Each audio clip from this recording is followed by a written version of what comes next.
What's up everyone, it is Bucky. Welcome to your 30th Java tutorial. And in this tutorial I'm going to show you guys how to build a program where you can take array elements and store them as counters. Now we already built a little random number generator where we rolled a dice and we stored those numbers, but in this program I'm going to make it a lot easier and show you guys how to do it with an array. So we're going to be building a dice, rolling it like 1,000 times probably, and storing how often each number pops up. So of course we need a random number generator, so let's go ahead and import java util random. And now once we imported that, we can use it. So let's go ahead and put random. I'm going to call my object rand and set it equal to new random, and we don't need any parameters for that. And now let's go ahead and make a frequency array. So just name it freak or whatever, not that kind of freak, this kind, and just set it equal to new int 7. Now if you're saying, alright, there's only 6 sides on a die, why am I having 7 elements in my array? Well, we're creating 7 elements because remember the indexes go from 0 to 6. 0, 1, 2, 3, 4, 5, 6. Since 0 is included, that's 7 elements. And we're going to have an array index of 0 and 1 to 6 that we aren't going to use. We aren't going to use we aren't going to use 0, but we need 1 to 6. So that's why we need 7 elements, so we can get 1 to 6. If we only created 6, then it would go from 0 to 5. So now we can go ahead and make a for loop to roll the die 1,000 times. So let's go ahead and put for and just put int roll equals 1. We'll start at roll number 1, and let's put like roll, if you want to roll 1,000, just go ahead and put 1,000, and of course go ahead and increment it by 1. And again, this just loops this 1,000 times. So you should know that, but what I want to teach you guys is this. Anytime that roll pops up, actually let me go ahead and write the line of code first, and then you can see exactly what's going on. Go ahead and take your frequency array and go ahead, you want to add 1 to something.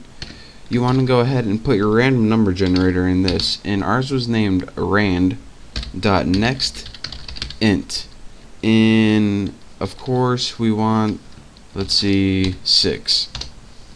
Now let me show you guys what this does. This is the most important piece of code in this entire program, and let me break it down from the inside out. This is going to give you the numbers 0 through 5, as you should already know. What this 1 does is shift it all over so you get the numbers 1 to 6 instead of 0 through 5. So if you're saying, alright, what's this then? What this does is add 1 each time that this hits that number. So for example, frequency 1, 2, 3, 4, 5, 6 are all set to 0 to begin with. If this rolls and on the first roll it gets a 3, then freak 3 is going to equal 1. If it rolls again and it hits a 3, freak 3 is going to equal 2. If it hits again and again and again, freak 3 is going to equal 4, 5, and 6. And it's going to keep count of all of the indexes, and every time that it hits that number, it's going to add 1 to that index. So let me go ahead and well, you'll see what this does. So the first thing I'm going to add is a header so you guys actually know what's going on. Let's go ahead and print line, and let's just print something like face, then add tab, frequency, I don't know if I spelled it right, but it'll do, pig, that'll do. 4, and the last thing we need to build is just something to output our data. So the only thing we have outputted right now is a header that says face frequency. Next we want to make a table to show you guys face, here's frequency. So let's go ahead, and again we need to start at 1, or remember the first number on the dice is 1, so face equals 1, and face, let's just have it less than freak dot length. Remember I showed you guys that in a couple tutorials ago. and just increment it by 1. And now what do I want to do in this loop? Remember, this loop's going to go 1 to 6, and it's basically just going to make a table that has the list 1 to 6. So I want to put system out print line, not print line. Can't get it. Print line. There we go. Finally. And let's go ahead and put face, because that's going to be the first variable we want output is just the face. This is 1, 2, 3, 4, 5, and 6. The next thing we want output is just a tab to give some spaces, and then after that we want to output the value of each array index.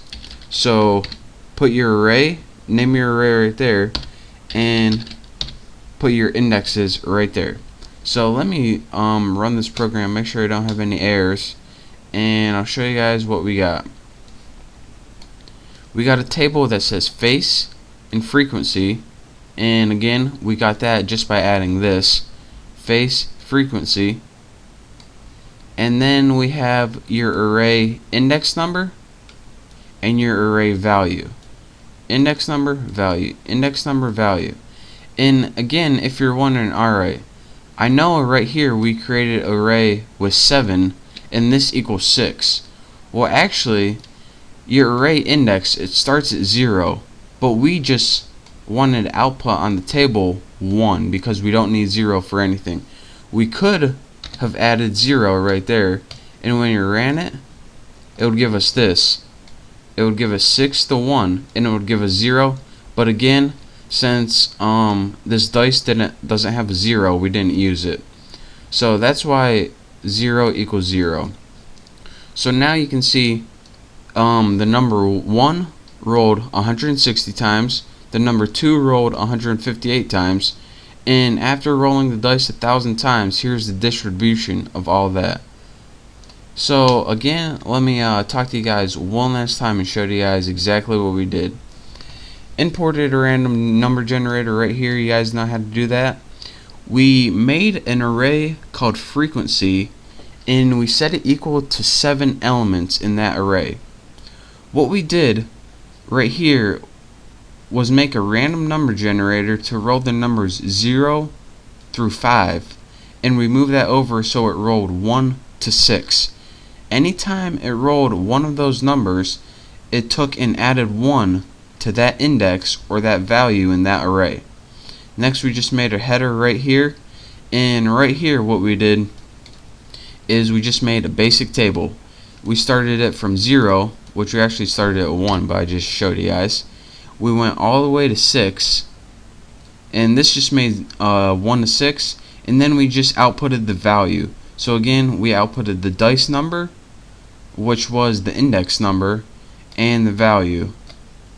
So that is how you create a basic using elements and storing them as counters in an array.